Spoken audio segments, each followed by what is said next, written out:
Member for Boundaries, Milkameen. Good morning, everyone, and thank you, Mr. Speaker. I reflect today upon how we recognize value and how it informs our work here. I had the honor to work with a brilliant philosopher some years ago, and I use the word brilliant intentionally, given that I believe she radiates brightness into other people's lives.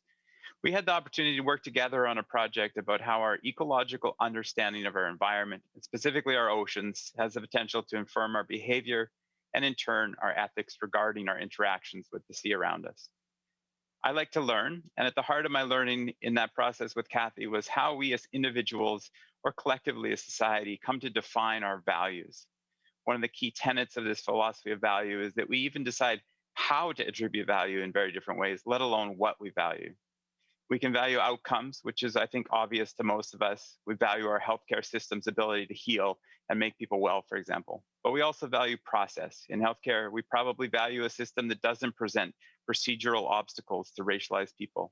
And finally, we also value duty. This might place value on the obligation we see to provide universal, publicly funded medical care. Recognizing this trio of duty, process, and outcome helps shape my understanding of what we're doing here. I think much of our role in this House as politicians is to take the wisdom of our knowledge keepers, science, elders, or otherwise, and overlay a lens of social value atop those truths.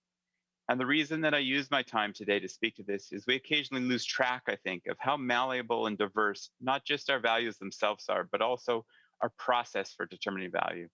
So it's important, making that how and what we value is regularly reviewed as the foundation of our policy. I use management of our forests as an example. We have always valued economic returns, and eventually fiber volume became a proxy for dollars. But now we're recognizing more and more that we need to shift back to managing our forests for more comprehensive value.